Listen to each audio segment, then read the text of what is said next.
Good morning.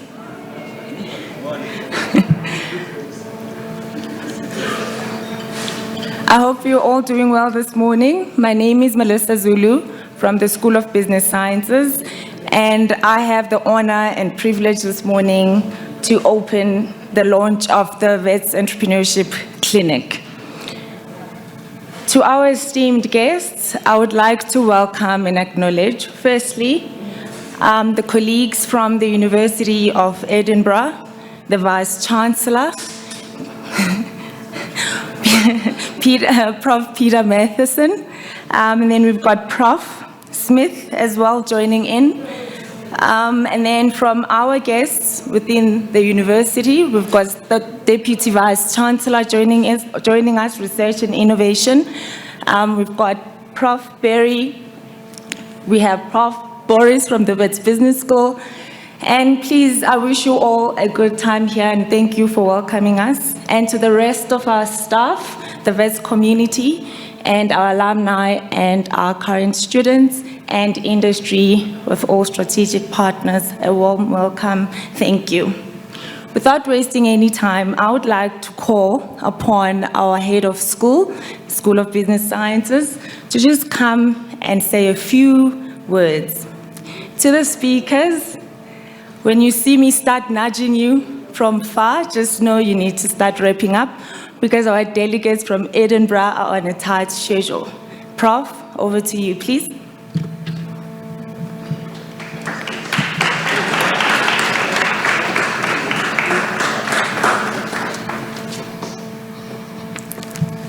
A warm welcome to our visitors, especially those from the University of Edinburgh, like she said, and from the African Circular Economy and the British Council.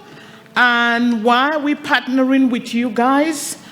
First of all, circular economy looks at 3 areas. It looks at how you can reduce consumption, you recycle, and you reuse. So we are partnering with them, and you would think, why the partnership? And there is this article published in, sorry about that. There is an article published in 2022 that collected data from 18 European countries, and it was a longitudinal study from 2010 to 2019, and they looked at the relationship between circular economy, innovation, and entrepreneurship. And they found that if entrepreneurship and innovation would increase by 1%, circularity would be improved by 0.19%. So it's very important, the partnership. And when did we think about the Wits Entrepreneurship Clinic? On March 1st, 2021, I received an email from Mr. Sikumbuzo Maisela, he's here, with the subject, an idea to add onto School of Business Sciences offering. And the letter read, or the email read, "Good day, Prof. Helen Du. I would like to find out if it would be possible to add on to our growing offering, an entrepreneurship clinic, where students and academics can add value by assisting, practicing, and aspiring entrepreneurs from the general public navigate the entrepreneurship process. I see entrepreneurship becoming more and more important in enabling people to become economically active. This will complement current government initiatives in this space. This is not the same thing like Wits Enterprise, the same thing that Wits Enterprise does, but rather more intense grassroots focused program that would be results focused. That was the email I received from Sikumbuzo on the 1st of March 2021. And immediately, and I replied and I told him it's a great idea, and we had a meeting with Dr. Melissa and later with Rob Fenter, and we had a meeting with our fundraising, the Central Fundraising Office. And now we are all here about the Entrepreneurship Clinic. Why was the entrepreneurship idea such a charm to me? I start by defining entrepreneurship. And I go to the dictionary. It says it's taking financial risk to start a business or businesses for profits. And I will tell the dictionary, nah, that is not how I see entrepreneurship. I see entrepreneurship like young people becoming brave and taking the opportunities and going beyond what every other person can think, to be smart innovators, to develop new ideas, and most of all, to come up with ideas to protect our environment and preserve our planet. And with that, I would want to salute a number of young entrepreneurs, and I salute Sandile Shezi, a young South African who established a non-profit organization transforming the minds and lives of young people all across the African continent through the enhancement of education, health, and wealth. I also salute Marishana, a young South African who invented dry bath at the age of 17 years old. Dry bath is a revolutionary cosmetic product that enables one to refresh up and get clean without using water. I salute you, Lucy, who's from Sussex University in the United Kingdom, who used fish scales to develop bioplastics. Entrepreneurship, if you had availed yourself to all of the unemployed students and graduates, we wouldn't have had all of the students who go, because of unemployment, into drugs, young people's pregnancy, unmanageable debts, depression, and some of them even commit suicide.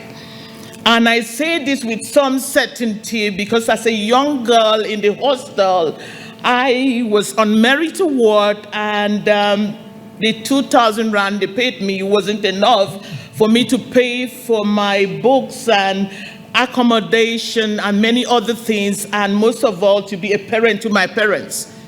And entrepreneurship saved me.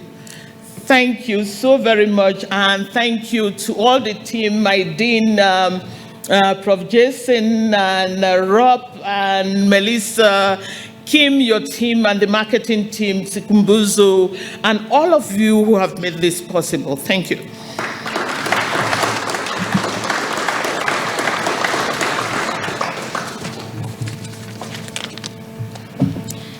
Thank you, Prof. Helen. I was a bit worried there. Prof is very passionate. And if I don't time her, she'll go on, which is amazing. Our next speaker is from the British Council, and her name is Ms. Meekness Lunga, who's the British Council Science and Higher Education Program Manager. I would like to please welcome you.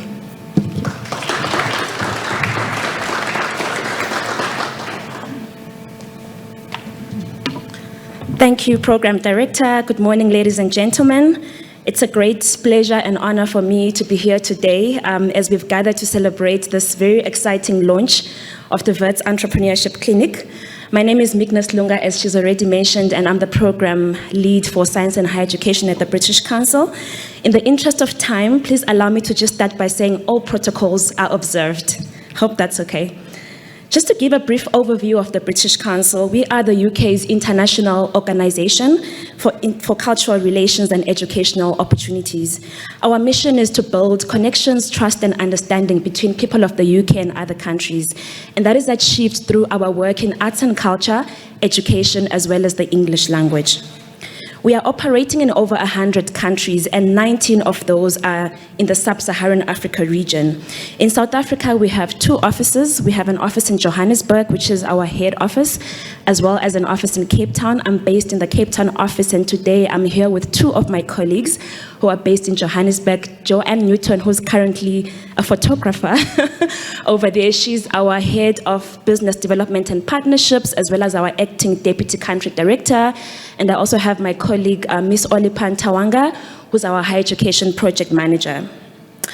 So this entrepreneurship clinic that is being launched today is part of a regional higher education flagship program called the Innovation for African Universities.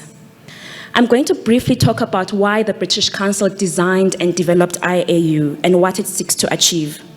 So IAU is a response to one of the biggest challenges that are currently facing us in the African continent, which is the increasingly growing and bulging youth population that is expected to double by 2050. The majority of these young people are either unemployed or underemployed, as you may all know.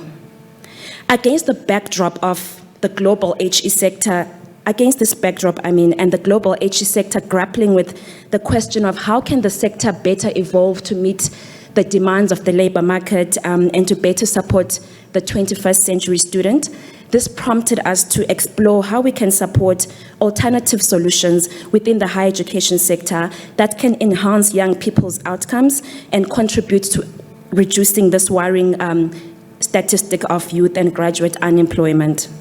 So what the IAU seeks to achieve is to strengthen the role of higher education in the African entrepreneurship ecosystem. And we aim to do that by fostering a culture of entrepreneurship and innovation within the higher education institutions in sub-Saharan Africa. So IAU, in a nutshell, has been designed to contribute to addressing issues of youth and graduate unemployment and underemployment. The theory of change for the IAU is very basic. It's underpinned by the belief that by strengthening or contributing to strengthening the capacity of universities to contribute meaningfully as key players in the entrepreneurship ecosystem, that will result in better support for young people, which could improve their employability and ability to develop sustainable enterprises and create jobs through their own enterprises. Just a brief overview of the program. So IAU is about partnerships. It's a partnership initiative that currently supports 24 partnerships across Nigeria, Ghana, South Africa, and Kenya. 9 of the 24 were awarded to South African universities working in partnership with UK universities and what we call ecosystem players, which could either be a technology hub or an entrepreneurship support organization. In the current tranche of IAU, we have enabled the establishment of a program center of excellence, which comprises of Change School, University of Nairobi, and City University London. Now, in closing, as the program director is already next to me, I'd like to just express our well wishes on behalf of the British Council, first to Dr. Rob Venter and the wider Wits community and his project team, the partners from University of Edinburgh, Timolong, and African Circular Economy Network. We are elated by the launch of this entrepreneurship clinic and wish that it will go from strength to strength and thrive and live beyond the cycle of the IAU project. Thank you.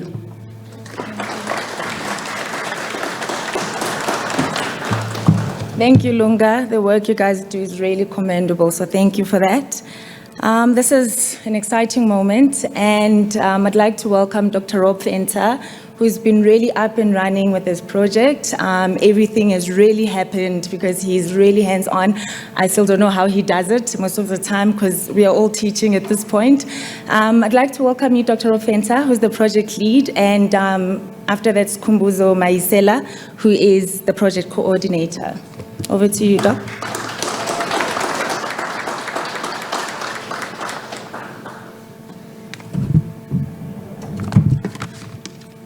Thank you, Melissa. Honored guests, dear colleagues, beloved students, my address to you today is as much of an invitation as it is an overview of our clinic's mission. For we'd like to invite you to join us as we begin our exciting journey to grow and develop a new generation of South African and indeed African entrepreneurs. Since August last year, we've been privileged to have worked with an incredible team from University of Edinburgh, Wits, Timolong, and of course the African Circular Economy Network. to develop the entrepreneurial clinic that we are launching today. However, the clinic has its own journey, which began some 15 years ago, in fact, when the idea of providing support to student and community entrepreneurs was first proposed. The development of an entrepreneurship clinic has been a personal passion and one that has been shared by many of my colleagues over the years. Yet it has taken an almost serendipitous confluence of factors to bring us to today's launch. The reinvigoration of the idea of an entrepreneurship clinic in the time of COVID-19 recovery, a visionary university management team firmly committed to innovation, and the opportunity to participate in the British Council's inaugural Innovation for African Universities program. Youth in South Africa account for over 60% of the country's unemployment. Furthermore, some 40% of graduates aged 15 to 24 and 15% of graduates aged 24 to 34 and 25 to 34 are unemployed. The work of the clinic seeks to particularly address South Africa's youth unemployment crisis in two ways. First, through the involvement in our clinician program, our own students will learn skills and make practical knowledge gains that cannot be taught in the lecture hall, thus improving their employability as young graduates. Second, the mentorship component of the program will allow for the development and acceleration of businesses that are established and run by community entrepreneurs as well as our students, thus creating opportunities to grow employment. Here, we seek particularly to rely on Wits' extensive alumni network to gain support for the clinic's work. From this, it is clear that our model is premised on the involvement of two very important groups: our volunteer student clinicians, some of whom have joined us today and who are wearing their yellow t-shirts at the back, the very lifeblood of the clinic, the business knowledge and acumen which has been finely tuned over the past few years of study will be brought to bear in assisting our entrepreneurs. Our mentors, several of whom are with us today, will work with both our clinicians and entrepreneurs through our structured mentorship program to provide guidance and support through their deep insight, knowledge, and experience. I want to take a pause now. Clinicians, mentors, please stand up, take a bow. Lennox, there we go. But what sets us apart from other similar initiatives to develop young entrepreneurs, particularly within the university's context? A former DVC, Professor Laila Patel, put it best. We recognize that the problems of the urban city have increasingly become the problems of the university. The choice is to return to the mythical image of the university, removed from the realities of its surroundings, or to become engaged in an effective and proactive way. We seek to contribute to this community and university engagement through our commitment to the principle of inclusivity. Here, we are ever mindful of the sheer diversity of not only our student body, but indeed of the different communities in which Wits has a presence. This extends well beyond our national cultural heritage to include our entire continent, and as such, we seek to develop entrepreneurs who share an African identity. Furthermore, we are deeply committed to understanding how we can solve problems in a way that makes sense to our local communities by harnessing our homegrown wisdom and knowledge in solving problems in a meaningful fashion. In so doing, we wish to shine a spotlight on local knowledge and expertise that has already been legitimized by its own practical success. This embodies the very true spirit of inclusivity. We see the clinic as a force for change through the redress of core challenges facing South African society. We'll be working closely, for instance, with Lona Baird, the student enterprise manager from the University of Edinburgh, to develop core focal areas for our clinic based on an approach that she has developed in Edinburgh. Here, for instance, we'll work with our local partners, Chimologong and Matheson, to address challenges of the digital divide and climate change. We believe an important part of building a more equitable community is to share knowledge and resources, skills, as well as insights that our volunteers will not only get to do important work in the clinic, but will take that ethos of mentorship and collaboration into their careers and hopefully build more progressive work cultures through their experience in the clinic. Finally, the clinic will also contribute to research, as is appropriate to a research-intensive institution, aspects of entrepreneurship and innovation that are particularly relevant to our clinic's core focal areas can readily be explored from a scientific perspective. Here particularly, we'll continue to contribute to research focused upon entrepreneurship at the margins through deeper explorations of, for instance, informality and entrepreneurship, township entrepreneurship, rural entrepreneurship, and the like. In closing, I'll be remiss not to thank those who have been part of our clinic's journey to date. This would not have happened without the generous response from our donors, thoughtful ideas from our partners, and enthusiastic support from the university's leadership. And of course, today's wonderful launch is a great success because of an incredible team who has worked with us tirelessly to make this happen. Thank you to each and every one of you. I'd like to really name you all by name, but I know that Melissa would not allow for that. The music would start playing and I'd be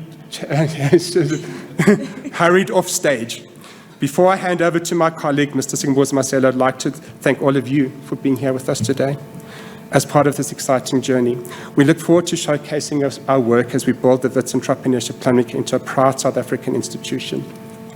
And you'll see our website that will be up on screen. Please visit it and keep track of what we're doing. And now over to Sikumbuzo and two of our entrepreneurs to talk to you about the expectations of the clinic. Thank you.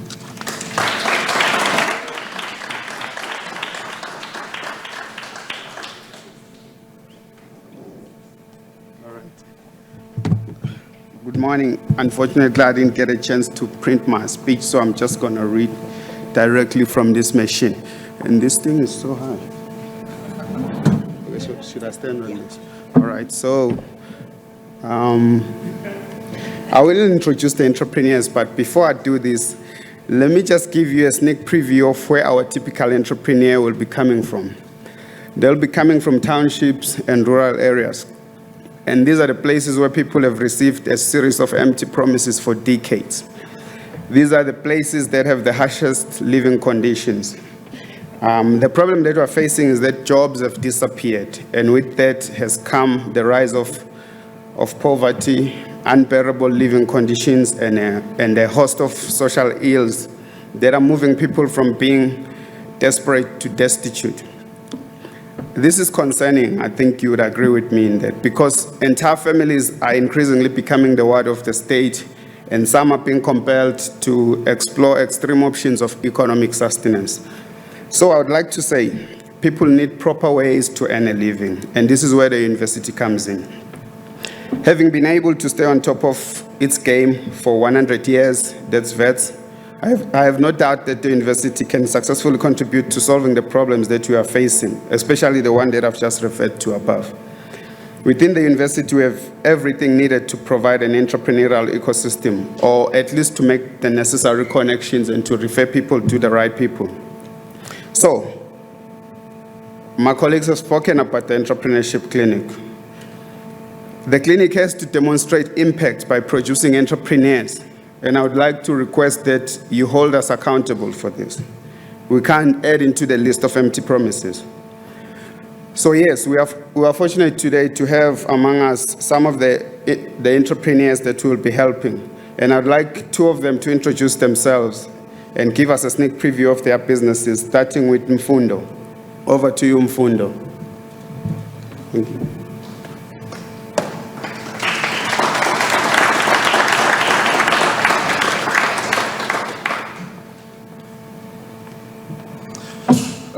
Good morning, everyone. Thank you for the invitation to come and speak before you here today. This is such a distinguished panel, and it's truly an honor to represent my company, HydroKicks. We founded the company in late 2018. That's when we were doing our research, our administration. We started operating in 2019 right here on this very campus in a mobile capacity thanks to Wits Services. They allowed us an opportunity through tender, and we were accepted and approved, and we've been on this campus since then. To date, we have 3 student employees, interns, so we're hoping to grow that number fairly quickly, fairly soon. We do have a growth plan in place, which we're hoping to implement with the help of this beautiful initiative, which is the Wits Entrepreneurship Clinic. And yeah, it's been a pleasure to be serving this community. To date, we've washed roughly about 5,000 pairs of shoes, and we're looking to grow that number exponentially. We already set up, well, we're about to set up on West Campus. We're just waiting to clear the red tape, as it were, and do our due diligence. And then, obviously, in terms of growth, we've also identified spaces in the technological sector where we could do a lot of work. And I'm speaking to you, Prof. Dwalski. Hi there. Yeah, we'll be needing a lot of support and from this clinic and from the stakeholders here. And yeah, we represent the students. We are from this university, we've graduated from this university, and we would like to stay in this community and do great things. Thank you.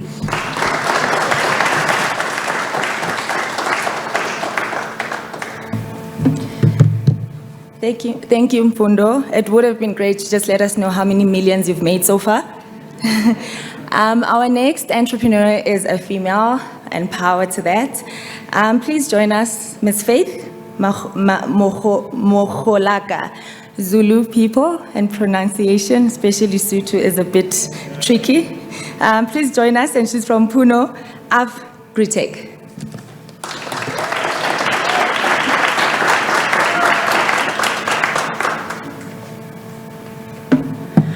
Hello everyone, my name is Faith Mokholaka from Puno.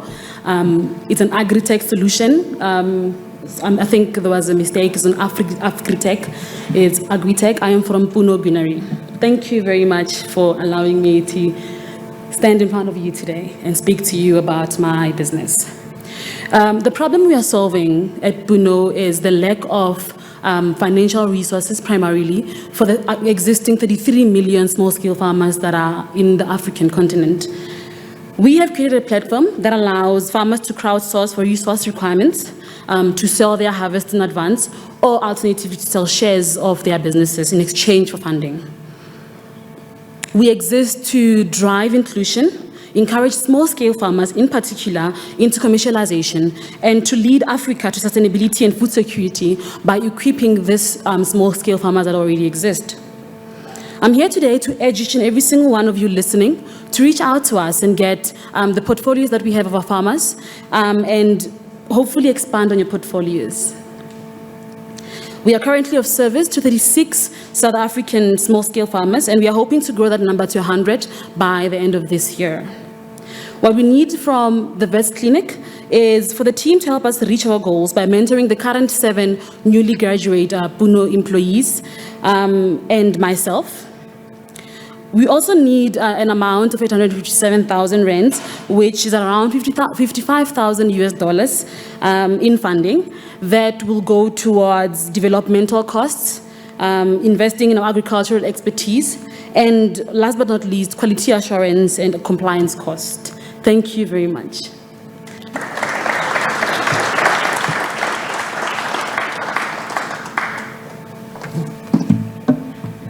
Thank you, Faith, and we are hoping to meet your demands. Like Skhumbuzo said, hold us accountable. Next is Prof. Lean Morris, our loved and beloved Deputy Vice Chancellor, Research and Innovation.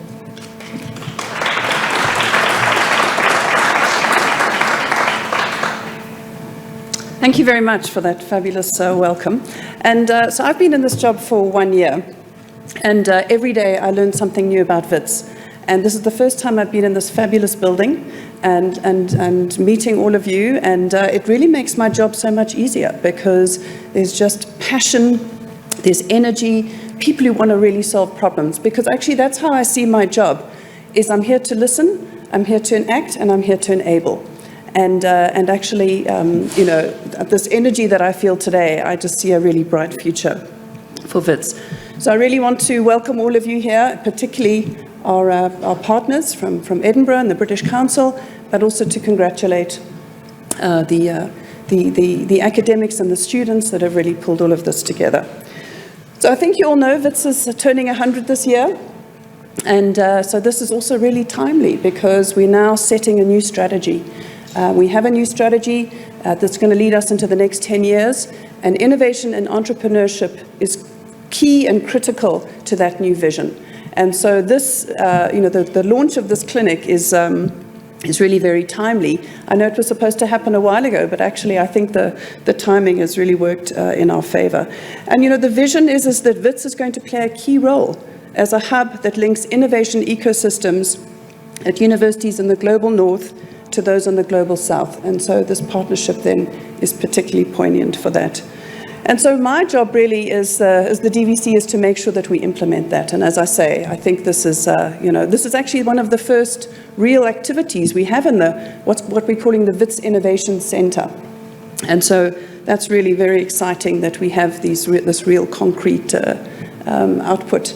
But it's also, just to say, it's modeled on the Wits Law Clinic, which many of you may know has also got a very long history and tradition of a student-led clinic that's out there to help. Because our job as universities is not just to train people, it's to make sure we're training people so that they can go out there, be employed, and generate and service the economy and create employment. And so it's really a very exciting initiative. And once again, I do just want to thank everybody. I remember when they put this application in, it was a team of L's. It was Lebogang, Leslie, and Linda, together with Margarita and Lorna from the UK, and of course Barry Dwalatsky, who I really do want to acknowledge. He's really driven this innovation strategy and really mobilized people, and so this is really hats off to Barry as well. But of course to thank Rob Sikumbuzo as well for this very important initiative, and good luck. And we are going to be holding you accountable. One of the things that we've struggled with actually, as we've developed this innovation strategy, is how we're going to measure innovation. And that's something that Barry's working very actively on. I mean, we're very good at measuring research, but how are we going to measure innovation and entrepreneurship? But actually, I think it's going to be much easier to measure the outputs from this clinic. So thank you very much for that, and we are going to be doing that. So good luck. Thank you.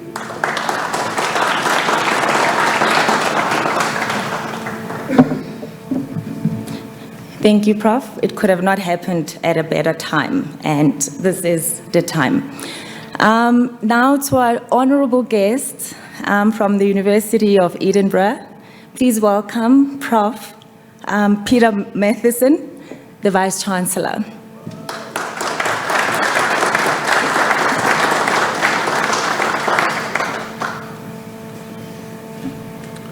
Thank you, Melissa. I'm so scared of Melissa that I'm going to set myself a timer so that she doesn't have to put pressure on me. So good morning, everybody. My name is Peter Matheson, and I'm the principal of the University of Edinburgh, and I'm here with a group of my colleagues from Edinburgh. We've been visiting Wits all this week. We started at the rural part of Wits. They even arranged for us to have some kudu that we could see. It was illustrated to us, the symbol of Wits, and we're here partly as a recognition of the Wits centenary. We want to congratulate Wits on its first 100 years. University of Edinburgh is a little bit older, just over 400 years, so we've been going for a while. But we're very happy to be here. We've been made to feel very welcome, and we are also here to celebrate and to grow a partnership. 2 or 3 of the speakers have talked about partnership, and that's why we're here. We already have a significant partnership with Wits, with a number of different parts of the university, and we have ambition to grow that partnership. And I think this partnership has come out of shared values, shared ideals, a recognition that we can be stronger if we work together, and we're very happy to see the progress that's being made on this partnership. Coming here this morning, I mean, there is a real sense of energy in the room. There's a sort of sense of light in the room as well, which is great. And when I'm a medical doctor by background, and the word clinic to me means somewhere you go when you've got a problem. To me, this clinic is somewhere you go when you've got an idea. And the role of the clinic is to allow that idea to grow and flourish. And we don't need, no university anywhere on the planet needs to give ideas to our young people or to give creativity or energy to our young people, because they bring that. They have that already. What we have to do is provide an ecosystem where that can be nurtured and flourish and come to creation of jobs, creation of wealth, and solving the problems not just for this nation or this continent, but for the world more generally. So I see that as the role of universities in entrepreneurship, is to take the ideas and allow them to grow. At the University of Edinburgh, we have a similar sort of structure. We don't actually have a clinic, but we have a similar sort of ecosystem. And in the last academic year, we very proudly beat 100. We actually launched 102 student startups. So that's an average of 2 a week. And we were very pleased with that. That broke the record for us, and it broke the record for the Russell Group, which is the group of research-intensive universities in the UK. My colleagues tell me that we're going to break that record again this year. So we're going to be more than 102. And actually, importantly as well, of all the companies that the University of Edinburgh has launched in the last 10 years, 80% of them are still trading. So these are not companies which just last a few weeks. They actually carry on trading. The failures are very important, and we all know in entrepreneurship that if you don't have some failures, then you're probably not taking enough risks, and you can learn as much from the failures as you can from the successes. But providing the ecosystem, which is what this clinic is going to do, I think is a vitally important part of what a university can do to help young people. And I love the fact that we've heard from some of the speakers that this is not just focused on the university, it's actually focused on the community and the continent. I read about Puno, and that Faith was talking about earlier on one of the panels over here, and the fact that there are 33 million subsistence farmers on this continent that you need to help is, you've got a job cut out, Faith, but you're doing a great job. It's a fantastic idea. And I think that kind of notion that something will start here and then will spread more widely and will benefit the people of this continent and the people of the world, I think is really, really inspiring. So I've thoroughly enjoyed listening to what's been said so far. I wish you every success. I congratulate Wits on the clinic and on its centenary, and the University of Edinburgh is very proud to be working in partnership with you and the British Council and others to make this a success. But thank you very much for having us. And Melissa, I finished before my 5 minutes. Thank you.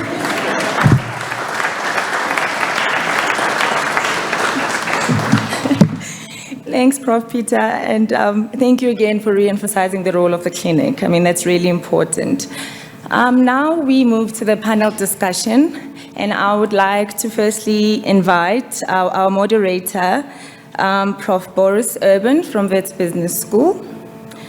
And then I'll also invite Prof. James from the University of Edinburgh, and he is the Vice Principal International and Professor of African and Development Studies, followed by Prof.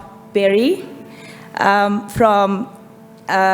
who is the Director of Innovation, I beg of yours, who is the Director of Innovation Strategy at Wits, and then Ms. Leslie Donna Williams, who is the CEO at T. Molochong, and Ms. Ntobeko Moyana, the CEO of Bena Beta Holdings, I'm hoping I'm saying that correct, and a representative from the African Circular Economy Network.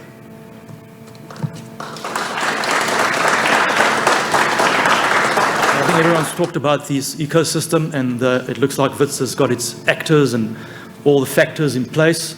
So it looks not only very promising, but as mentioned, there are going to be some serious outputs. Just as a sideline, a lot's been mentioned in terms of Wits is 100 years old, Edinburgh 400. I think the oldest university is 900 years old, as far as I know. And entrepreneurship can be traced back to 20,000 years ago, by the way. So all these things, I think, have a longevity beyond universities, and people were trading goods and tools and arms long before any university was established. So I'm hoping that entrepreneurship is going to flourish for a very long time. But I think straight to business. We've got limited time with this panel, so I'm going to ask the panelists to sort of engage in rapid-fire succession, if we can. And also, some people say that entrepreneurship is a contact sport, but I'm hoping we're going to have a good, clean fight. So thank you. Thank you. So I'm really delighted to be here. I graduated from Wits 21 years ago, and I think this sort of thing would not have been something we'd have conceived of when I was graduating. We were much less ambitious as students, perhaps. And maybe there's three things I'd like to kind of begin by highlighting, three dimensions, I think, of entrepreneurship and why it's important and why universities are important in supporting them. One of which is population. We already heard from a couple of people that the kind of growing youth population, urban and rural youth populations across sub-Saharan Africa. That certainly creates a kind of dynamic where under and unemployment is going to be an issue, and clearly clearly entrepreneurship provides at least a route out of that economic bind. I would also like to reflect a bit on what's happening in my own country, in Scotland, where, as Peter mentioned, we've had over 100 companies created in the last year. Underemployment is a problem there too. So there's a similar dynamic in the sense that students are not graduating into job markets to provide the sorts of jobs that take advantage of their skills and ambitions, meet their ambitions, and that's another problem. So that's a key dynamic. Second point is education, and we've reflected again on the age of Edinburgh, the age of Wits, the age of Lonnie, the oldest university. What universities were for when they were set up is different from what universities need to be now. And universities now need to be, I think, platforms, spaces in which students can realise their ambitions, students can think about what they want to achieve and want to do in the world, and we need to think about how we can support that as best we can. And I think that means blurring boundaries across disciplines, between the university and various sectors of society, taking away the barriers which exist between universities and people who are not members of university communities. And I think also internationally, I can think of at least half a dozen Edinburgh University companies set up in the last year, which have been set up by African students studying in Edinburgh to address problems on the African continent. And if we can think of ways to use this platform to engage with Edinburgh's platform to create opportunities in both directions, that can be really powerful. And I guess the third dimension is really values, thinking about why students want to come to university and what students want to do when they leave. And, you know, I think Wits and Edinburgh, two of the kind of the great universities of the world, we're very proud. We're cynical of world rankings, but we're proud of world rankings. We're proud of what we've achieved academically. But certainly the students who come to study at universities are coming to universities with different ambitions in mind. They're choosing universities which perhaps share their values, which perhaps articulate a global mission, a social contract with society more broadly. And we need to recognise that students are coming to university not to have careers as accountants or bankers or medical doctors. They're coming to university in order to have an opportunity to make a big difference in a world which is complex and changing and much more difficult than it was when I graduated 20 years ago. So I guess that they would be my kind of three starting points, three dimensions which are really important. And we should all be accountable and responsible for providing opportunities which we know young people need. Thank you. Thanks very much, Prof. Smith. So we're going to take some questions after everyone's finished, but I think some very important points that we can sort of take note of. Next, just in the interest of time, I'm going quickly. Professor Barry. So, and in fact, lots of people have touched on this, and I just want to kind of repeat a few points that were made. So this whole thing about universities and innovation, and it's kind of quite easy to say. So lots of universities now feature the word innovation somewhere in their strategy or in the names of their deputy vice chancellors. But I think it's much more difficult to actually do innovation at a university. And the kind of difficulty is that the thinking of what a university is and how universities work is not really geared up to do innovation. By innovation, we mean translating research into impact. And lots of our students do it, but they almost do it in spite of the university, not because of the university. Lots of our researchers do fantastic research, but it stops at a publication, at a higher degree, at new knowledge. So there is this need to make real this concept of innovation. And I'm proud to say Wits has taken the bull by the horns, and Wits is serious about promoting innovation at Wits. It's now at the heart of the strategy of the university. And my lucky role is to try and develop a strategy, but strategies are useless unless they're implemented.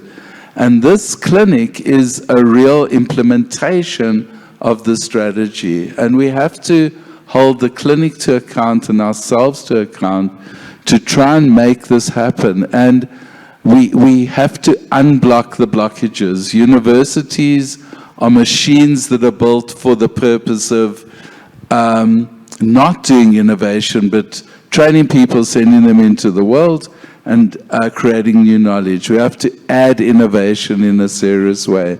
We have to measure innovation, we have to reward innovation, and we have to make it really happen. So the clinic is a first step. There are going to be many other steps at Wits.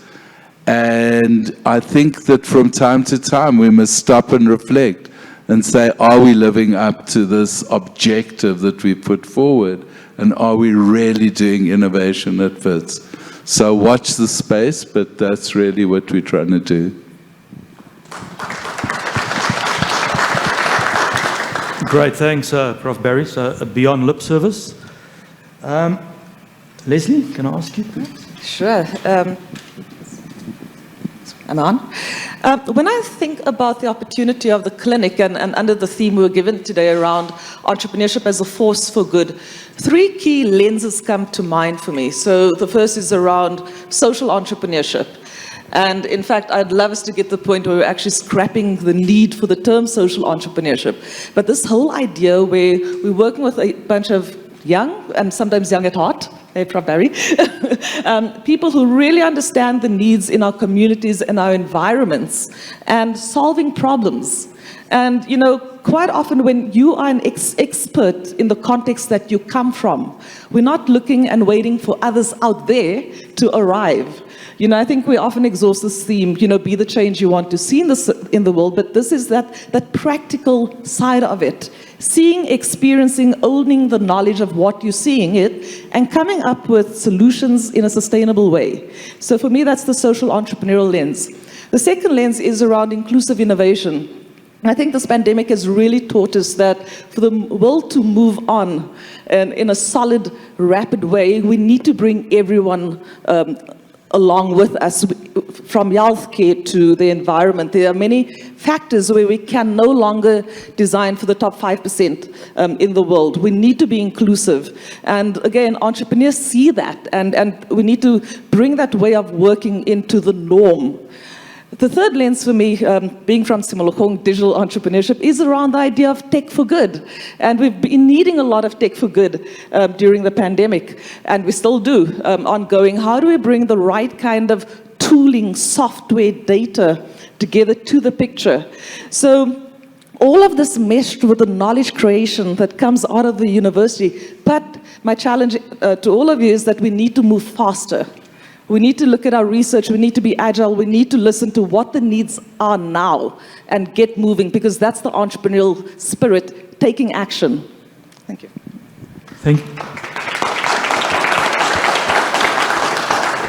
Thanks, Leslie. Very well said, a sense of urgency. Mr. Numbeka, not last. Thank you. Thank you, Prof. I will start directly with circular economy, what it is.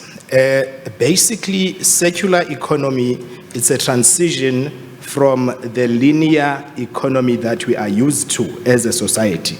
And that is, you take from the environment, you make, you use, you throw away. So what circular economy says is, we need to keep the materials and the resources in circulation for as long as possible. And now, African Circular Economy Network, it was started about 7 years ago. We're only that old, not as long as Wits, unfortunately. And how it was started, you know, one of the co-founders was at a seminar in Germany, and she heard this term circular economy for the first time. And what she picked up in the discussion is, here was Europe ready to go to Africa and implement circular economy. And she said that cannot happen under our watch. So she started African Circular Economy, and all she wanted is, ASEN is going to be the African voice in this wind of change that is happening globally. Because circular economy is happening globally. We need to do things differently. And why are we doing that? Why do we need to move from linear economy to circular economy. That is not for fun. The recent floods that happened in KZN, it's a sign that we are taking too much from the environment. The climate change is real. I also had a rude awakening example, taking the kids to a place called the Butterfly World. And the first thing, we almost got lost, because when we got there, it is no longer called the Butterfly World, it is called the Exquisite Animal Farm. And when we got there, there were no butterflies. The butterflies are extinct. So how they keep butterflies during the season, I think it's around September, they import butterflies, I think from Turkey, to be in South Africa such that people can see butterflies. And that time, because of COVID, they could not import butterflies. So that is how real the problem is, and we need to do things differently. Now, for us to be a partner in this clinic, it's quite amazing, because circular economy is viewed as that thing that is done by the environmental department in a business. It runs right across. If I can make an example of the two entrepreneurs, the young minds that came up here, and that is extremely exciting to see young people doing the good things that you do. People talk about thinking outside the box. We actually need to realize that there is no box. When you spoke about your aqua business, I think there is aqua or hydro in your business. I thought, what could this be? And you're washing shoes. And that is what business is all about. Business must address a need. I was once a student, and we are, or we were, and you current students are referred to as a rare species, things that you do, us as parents, we really don't understand.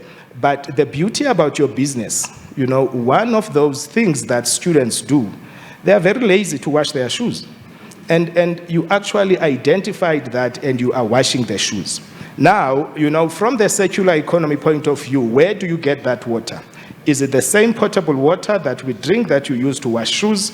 Is there an alternative source of water that you can use to wash the shoes? What can you do with the wastewater that comes out of the shoes that you wash? Coming to the agri-business, it's amazing. You speak about 33 million subsistence farmings. If you look at, you mentioned food security, but the sad reality in the world, we talk about food security worries. At the same time, we waste 30% of the food that we produce. South Africa throws away 10 million tons of food every year to the tune of 61 billion rands. Now, one of the things is the farms are far.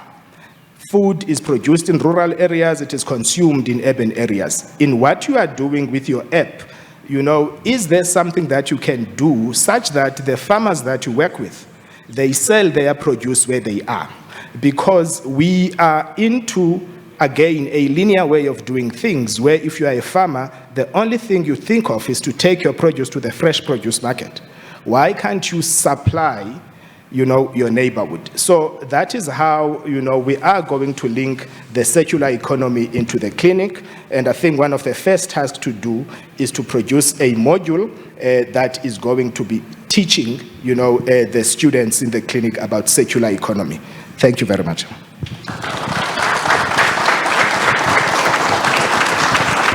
Excellent, thanks very much. And some sort of stark realities that sort of underline all entrepreneurial activity.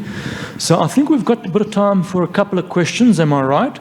So a lot of interesting things have been said, and I think we're all using the right language. And I think if your questions can maybe sort of resonate with what's being said, it would be interesting to even challenge some of the things that have been said. So does anyone want to kick off?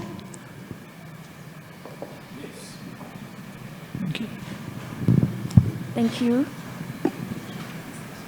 Thank you so much for that thought-provoking discussion. So my question goes to, I think it was Prof. Berry, who spoke so passionately about the importance of translating research and, this whole topic of commercialization of research. The British Council recently did a mapping study of the innovation ecosystem in South Africa. We interviewed, the researchers interviewed tech transfer office staff and academics, and one of the issues that they found was that they say that the biggest barrier to innovation and commercialization was the fact that there aren't any incentives at universities for doing that. Academics were saying that they'd love to focus on that, but it's not really recognized or encouraged. So my question was, because you spoke so passionately and positively about it, what is Wits doing to drive innovation and translation of research outputs at this institution? Thank you.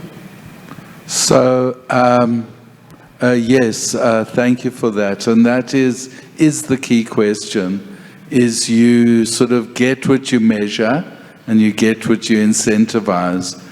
And I think, to be honest, at this point, and I'm not just pointing at Wits, I say all South African universities, and maybe internationally, a lot of universities don't measure innovation, or they don't reward innovation adequately. Maybe they do have some measures. But I think we're very good at measuring research. And because we're good at it, we get a lot of research. So Wits is, and I'm kind of very reluctant to speak about rankings, because I don't think it's a good way to sort of measure universities, but we are ranked very high, and one of the main reasons we ranked high is because we do excellent research. But to me, that's not enough. We need to kind of measure what happens with that research, and we need to then incentivize via promotions and other ways that students and academics are rewarded. And that's one of our challenges. And we don't have the answers, but we've got the questions. And we're really thinking now very deeply about how we measure that impact. And I just want to say one more point, and I should have said it, is that the same way that we're very clear about ethics around research, and we put a lot of effort into doing ethical research, we also have to be ethical about innovation. So it's not just innovation for the sake of innovation. We do believe at Wits that we do innovation for good, and we really will build into our measurements and everything we do an ethical measure of innovation and some checks and balances, that what we do is for good. And that's very important amongst the Wits community, as we've seen. Thanks, Barry. Any other questions? Question over there. Hello? The gentleman on your right, sitting next to you. Professor Smith? A bit closer, yes. I wanted to ask you, what do you think the key factors are for basically the success of the University of Edinburgh being able to create 102 thriving new businesses? Because that's sort of small feats. Even one thriving business or new business is a big achievement. What do you think allows your university to be such a good platform for businesses to thrive?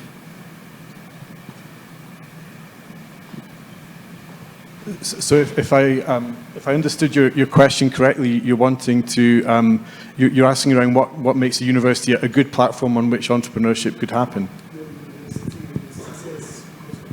Sorry, I'm struggling to hear you a little bit. Yes, I'm saying what makes it a good platform, and what are the key factors? What can Wits implement, essentially? Well, I think Barry's point was an important one. One is how do you attribute and recognise and support success and innovation? And if you're not kind of incentivizing that, then academics in particular will probably do other things. So recognising social impact for good as something universities should be doing is important. I think finding time is important. The most important resource we probably all want is time, from you're kind of earning a living, from teaching, from studying. If you're a student, you need time to think about being creative and engaging with the people whom you're trying to support. That's really important. And I think probably the third one, which I see certainly in the context of Edinburgh, is making sure you're providing support all the way along the kind of innovation pathway. And I think and one of the reasons why Edinburgh's, I think, been really successful in having 80% of our companies still existing after 10 years is that we have a very full suite of support along that pathway. But of course, that's very resource intensive, and a university to do that has to decide that's going to be a core part of its mission. Because if you're providing that support at the levels of demand that we see in our university, you're probably not doing something else. So I guess that means from the top down, there's got to be a strong commitment to say, this is a core thing that we're trying to do. It's not just about research, it's about what will the impact we've delivered by 2030 be, for example. Thanks. Thanks very much. And if I may, there's another question there. While we're waiting for that, I just want to, I totally agree, and especially me and Barry were chatting just before, saying, this is something that has to be top-down driven. And if, entrepreneurship and innovation aren't sort of getting support from top management, it doesn't really work as a Cinderella department somewhere in the university. You need the support and resources to flow from the top. And I think we have that message. Please go ahead. Thank you very much. Greetings to everyone. I just have to ask a question in terms of intellectual property management. Where's the university sitting in terms of protecting the students' ideas against the university? Because one of the biggest challenges is that the moment you sign that you're a Wits student, whatever you make on campus, research outputs and so on, then belongs to the university. Then I just want to check with you to say, how are we actively protecting the students in terms of intellectual property management to ensure that their businesses and their ideas belong to them and not to the university? Thank you. Just please call me. I'm going to ask Barry to answer that question, I think. Okay, and it's a quick answer, but it's a deep question. And the quick answer is that Wits is in the process of developing a new IP policy document that'll be much clearer than it's been in the past. But we do understand that there's this need to kind of make people feel that their ideas are theirs and that they can take them further. And there's nothing that the university or the government does that should be blocking that. We should be able to make intellectual property belong where it does. I think we do need to kind of reward everyone in the chain, and if the university is making significant contributions, it should see some benefit. But we are putting together a much simpler to understand policy document. So with the DVC and her office, this is going to come out soon, so people will see the new Wits policy, and it will be open for comments. So it's not just going to be pinned up on the wall and told this is it. So we are going to put it out there, and there will be an opportunity for people to comment and be part of shaping it. Great, excellent, thank you. So we only have time for one more question, I'm afraid. Have we still got time? Okay, so go ahead. So there's a question here, and then a question behind as well. Ladies first, he says, so whoever's getting the mic. Thank you. I remember my son asking me that, Mom, you're pushing me into business sciences. What business will I do after I graduate? And I told him that create a business to pick up all the plastic bags, all the plastics around the environment. So I have a question for the African Circular Economy Network person. What is your plan to reduce the plastic bags all around the country? Thank you. Thank you very much, Prof, for that question. The plastic bags that we have all over the world, it is waste plastic bags. And definitely something needs to be done with them currently, and that would be cleaning them, recycling them to make sure that they are not there. But how do we sustainably prevent that problem to reoccur? And that is exactly what circular economy does. We are saying we need a systems thinking. We need a systems design. When we are making these products, we need to be saying what will happen to them when they reach their end of life. And the direct answer to the plastic, fortunately I have it next to me. It's based on fossil fuels, which are limited underground. And this one, it's a pretty, bad design, which is one of the reasons you will find it where you find it. Bad design, the cap, it's a high-density polyethylene. The body, it's PET, and the labeling, it's a plastic that is not recyclable. So that design on its own, it makes it extremely difficult to recycle this bottle. And why even make a plastic bottle? Why don't we make a glass bottle that will be refilled, washed, and be reused? So that is where the solutions lie. Thank you. Thanks very much. So time for one last question over there, and then that's it. Okay, two quick ones. Go ahead, please. I guess my question comes around the practicality and the practitioners in the room. So I'm from the VC space. I don't know how many other venture capitalists or venture builders or incubators or any other of the practical individuals that play in the space on a day-to-day basis are actually involved in the project. And it's just a cautionary tale around having innovation and measuring research, but not having practical applications or practical individuals that are playing in the space involved within the initiative, because we'll have innovation that gets developed, and at the end of the day, the business goes nowhere, it stays within the university. So my question is around how are we bringing more practical application, more practitioners into this environment to be a part of this? I mean, I'm only part of this because Rob has been, we've been in touch for such a long time. But yeah, that's my question. Thanks very much. So, I mean, you're talking about VCs and money. So from the business school, I think I'll answer that. And I totally agree that you got to have this sort of practical mindedness and having something that's simple, accessible, and reliable, and actually attracts the marketplace. Because, one can sort of innovate and go off on a tangent and become an inventor rather than a marketeer. And then we see that a lot of the time people that actually own the idea, the intellectual property, never realize the profits. Someone else actually benefits from that profitability. So unless you can monetize it, unless you can market it, and I'm sure Rob would agree with me, we've spoken about this endlessly, that it actually is not going to fly, no matter how great the idea. Great, last question. Yeah, sure, hi.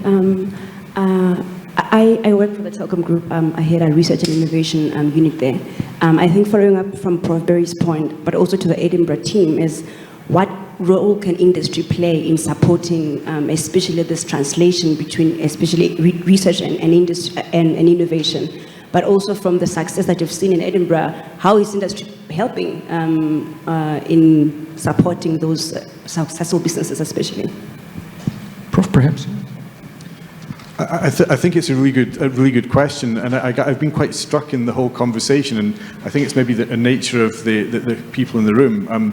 Problem solvers, people who want to take responsibility, but we've talked very little about industry, but also very little about government, and I think actually both those kind of sectors, if you like, need to be kind of much more active if they're going to kind of support entrepreneurship, and I do worry a little bit that entrepreneurship becomes potentially a magic bullet solution to all society's ills. And actually what I think entrepreneurship should be doing is providing that intellectual, innovative catalyst, that spark to allow kind of scalability through industry, or maybe kind of policy changes through government. And government should also have policies which enable entrepreneurship as well. And so I don't have an answer to your question necessarily, except to say I think it's really critical. Otherwise, in the same way that kind of a lack of profitability can kill an idea, a lack of scalability, a lack of state support can stop an idea scaling to the point when it can have realize its true potential. Great. I think that's a great sum up right at the end. I think a round of applause for all the panelists and the moderator.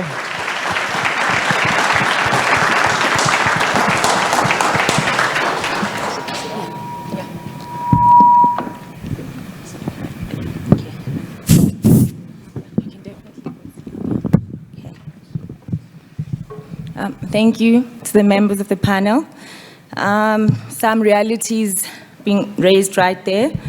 One of the things that we struggle with, especially now with the current student body, this is your millennials and your Generation Z, and their attention span at this point is really at its lowest. And the one thing they're always asking, especially from a School of Business Sciences, like Prof said, is what's the point of studying now if there's no jobs? So I think for us this is very important, and I think from what we got from the panel and the discussions and some ideas and what we're actually planning to do in the future is actually at least giving me hope as well, at least to get into class and know exactly that there is a future. So thank you so much to the panel. Dr. Rob Venter, I'd like to call you back, please, for you to just tell us more about the exhibition and then the award.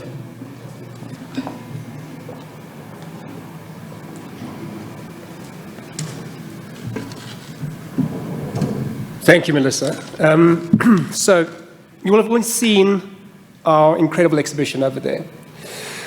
The brief was for our clinicians to go out and engage with entrepreneurs in the community, take pictures, and represent what we would like to, who would we like to be working with in the clinic, but also to capture the essence of what these entrepreneurs were doing. And I'm sure you're all going to agree with me when I say that they're magnificent. These pictures are incredible, and just a round of applause for our clinicians. Thank you. So we asked our design agency that we were working with when it came to both the branding as well as the exhibition to help us to decide what the best pictures were. And it wasn't an easy task, but after much deliberation, the agency decided on the following. And we're going to give out 2 awards today. And I'd like the clinicians to come up and receive the awards as I call their names out. But the award for best photograph, and this goes to Crystal. And actually for 2 of her pictures, and those were of Sano and the hand. And if you haven't seen the exhibition, please go and look at it after we're finished. But I want to just say what the agency said about, or relate to what the agency said about her pictures. And for Crystal's picture of Sano, they had to say this: there's so much in this photo, the solitary business owner with his back to the photo and the mural of people adding to the line of sight. Also quite a harsh scene framed beautifully by the trees on all lines. Trees, people, mural, bricks lead to one point of vision where the subject is looking. Those colleagues from marketing will appreciate that. I certainly couldn't write that. And then for a picture of the hand, and obviously the hand is a pseudonym, this was a beautifully composed photo. The subject and the people in the background seem real and unaffected, and it takes us to the actual scene. Prof. Matheson, you said earlier in your address that students are the real embodiment of creativity, and here we have a real representation of that. Crystal, please come up.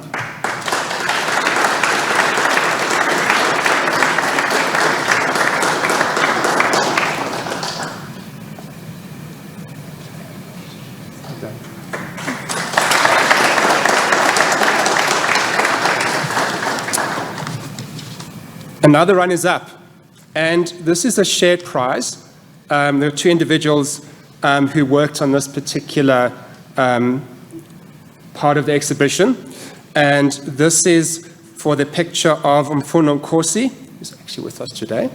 Addressed us a bit earlier, and that's for Nokomeso and Lwazi Trele. And the agency had the following to say about their pictures. This picture shows sincerity to a degree that is unposed and portrays so much of what their business is about. partnership, product, and work environment. Well done, Norkan Alwazi, and please come up to accept your...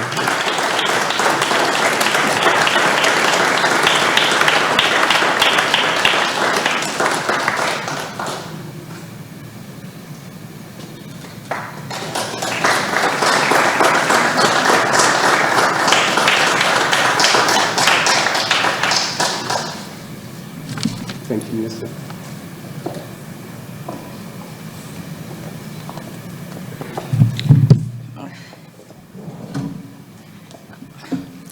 Being short is a problem.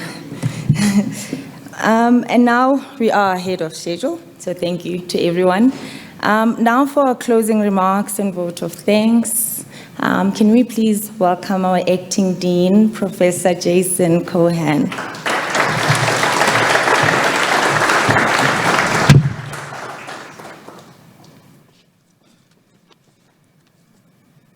Thanks so much, Melissa.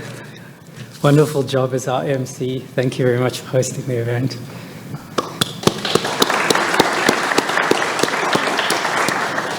Friends, colleagues, partners, after such an enlightening morning, I have the honor as the Acting Dean of thanking you all for being here and closing our event. It's wonderful to see how people's commitment, how academic rigor and creativity can really come together to start an important initiative like this. I want to congratulate the team involved in establishing the Entrepreneurship Clinic for the enormous work that they've put into getting to this point. You really deserve to be proud of yourselves. It's also very significant that this event and the launching of the Entrepreneurship Clinic takes place in our centenary year, where we're celebrating a century of high-level research, excellent teaching, impactful activism, and affirming the university's place as the leading institution in the Global South. I had an opportunity a couple of days ago to read a publication in the Chronicle of Higher Education, and it asked the question of what universities ought to be doing better in order to help their students make a successful transition from classroom to career. And it challenges institutions to better integrate career education into the curriculum and to connect students to career opportunities. And the establishment of this clinic and the work it will do to promote entrepreneurship as a career choice and to help shape students' career preferences provides a really emphatic response to that challenge, and of course then to the problem of graduate unemployment. Beyond this is the question of how our academic institutions contribute more effectively to the communities on our doorstep. As a public institution, we have an ethical responsibility to use our academic expertise to answer the pressing questions of our society whenever we can. And as we've heard today, the establishment of this clinic has the potential to make an impactful difference to the lives of many people who live on the margins of our society, and to serve as a platform for service learning for our students and engaged scholarship for our academics. So this clinic instantiates the slogan that's on the big poster outside our building there, Wits for Good. But ideas like this are, of course, hard to realize without support. And so we owe a great thanks to the donors and to our partners, Ms. Lunga from the British Council, the African Circular Economy Network, who've helped to ensure that the dream of the clinic becomes a reality. I believe that the model of the clinic, in other words, based on academic research, involving volunteers of both staff and students, and partnering with other institutions, provides a foundation to predict its future success. I, of course, want to thank all the speakers and the guests, the entrepreneurs who came to share their stories, Faith and Mfundo, our international guests, VC, Professor Peter Matheson, Vice Principal, Professor Smith, who is a Witsi, our DVC, Professor Lynn Morris, our DVC Professor Ian General, for making the time to join us this morning. Like you, I'm sure you found much and take away much from the agenda this morning. I found the panel discussion particularly enlightening, and I could see the excitement from those who are going to be actively involved in running the clinic. I certainly appreciate the provocative challenge for us to think about how we incentivize better within the university to innovate. Of course, the photographic exhibition, congratulations to the students and to the winners of the awards. What a wonderfully creative part of the launch, and demonstrates clearly the understanding and investment that our students are prepared to make in ensuring the success of this initiative. It leaves me then to thank you all for being here today to celebrate with us, and on behalf of the university's leadership, to congratulate Helen, Rob, Sikumbuzo, Barry and Leslie, and the entire team for having the vision of establishing this important clinic. We look forward to watching you grow from strength to strength and to celebrating the clinic's successes down the line. Thank you very much.